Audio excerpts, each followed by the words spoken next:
Welcome to the Law Firm Marketing Minute, your source of internet marketing inspiration. Hey everyone, and welcome to the Law Firm Marketing Minute. I'm your host, John Henson, and it is hot. I know, we're here in North Carolina. I know it's hot here, but I know it's hot just across most of the country right now. So that's fun times for everybody. Summer's here, I guess. This week, wanted to talk about your audience size. And, we've been hitting on this a little bit over the last couple of weeks. And the big thing that I think a lot of people, the one thing that we kind of have talked about is just how people approach their philosophy on the audience size and all of that. And so, basically what I mean by that is, most marketing companies, most people, when they think about marketing, they think, oh, I have to grow my list.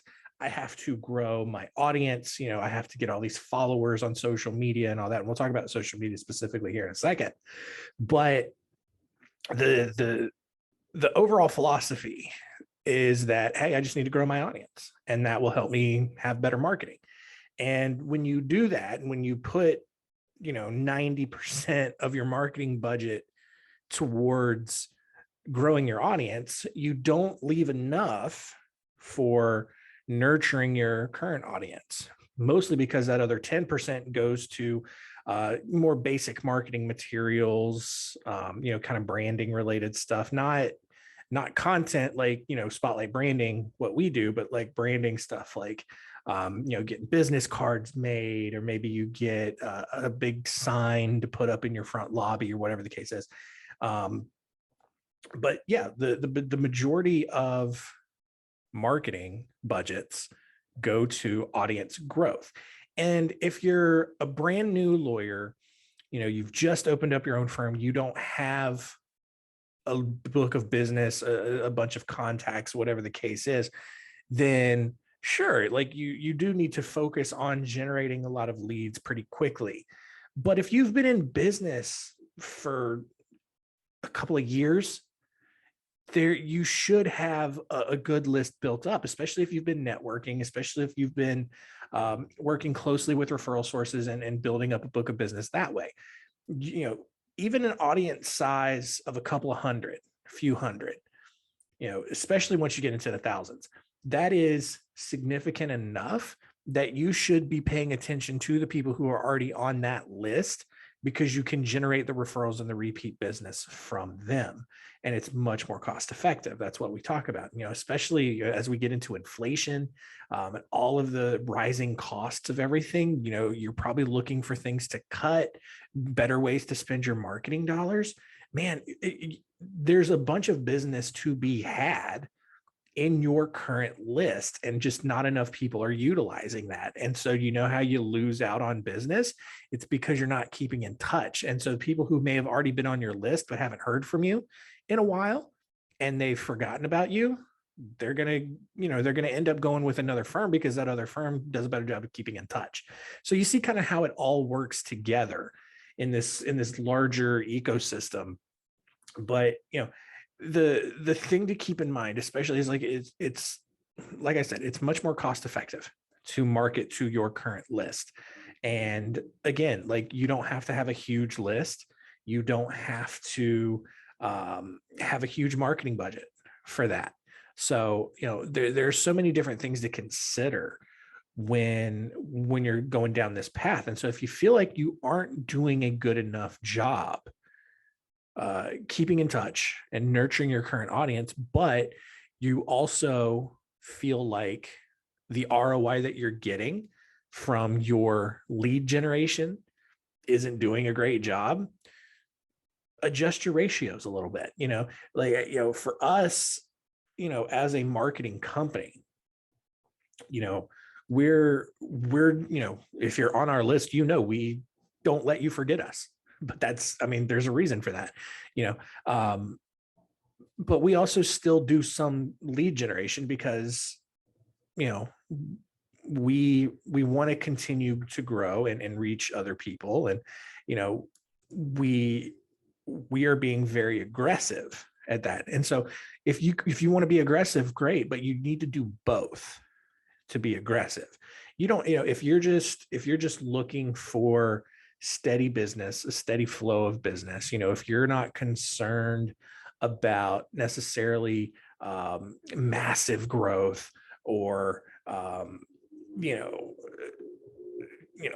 breaking records in revenue or anything like that, you just need to keep in touch with your audience, and you can lower your overhead. You can increase your actual profit margin, make your life a lot easier, kind of reduce those peaks and valleys, where you went total gangbusters on marketing, got a bunch of leads, got a bunch of cases, you're super busy, you've never been busier in your life is super stressful, but then you get through all of that and then everything drops off, because when you were up here, you had to cut back your marketing, probably because you were doing your marketing yourself, which is another story altogether. But you cut off your marketing because you couldn't handle anymore. I've heard that before. And then when you get done, we didn't restart our marketing in time. We don't have anything in the pipeline, and now we're panicking. So, but that simple little ecosystem of continuing to stay in touch with your audience is more cost effective, and it keeps things moving, and it keeps a steady stream of clients coming in. And so it all works together in so many different ways.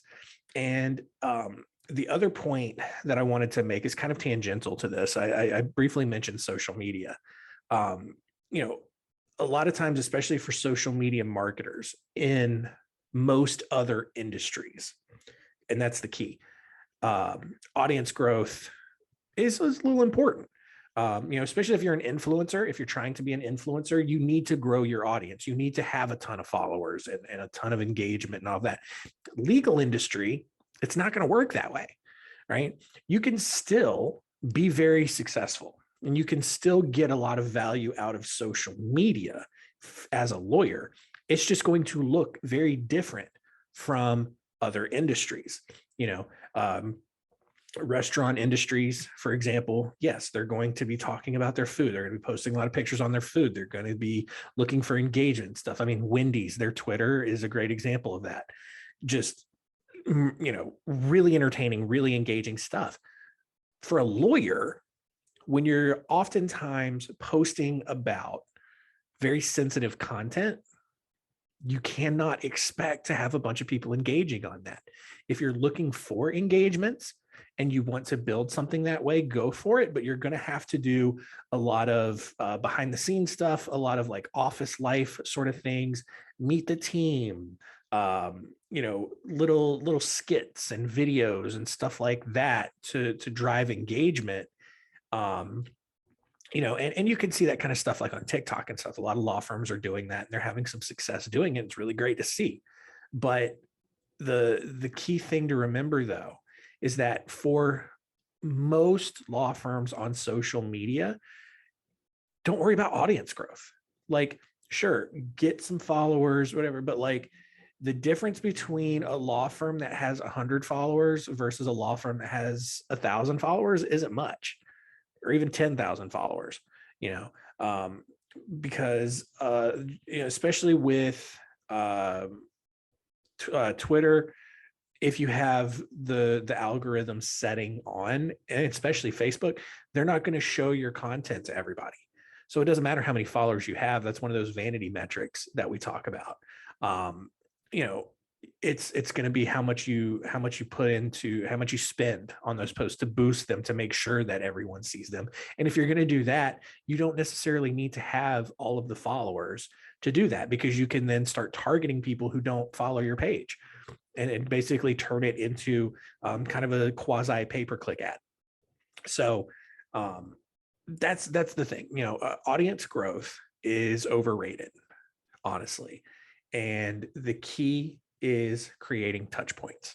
And you don't have to have a bunch of followers and a big audience to do that. You can use social media to reach people who aren't connected to your firm.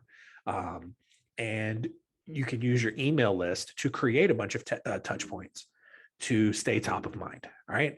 That's it. That's as easy as it gets. So hope that's helpful this week.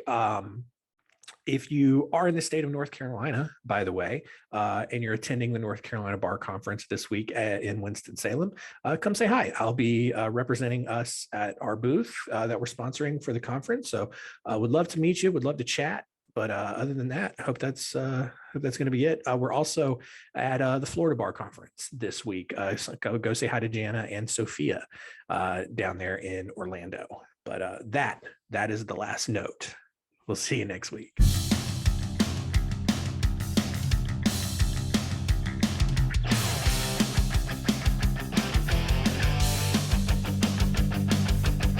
Thanks for joining us. Please visit lawfirmmarketingminute.com for more information. We'll see you next time.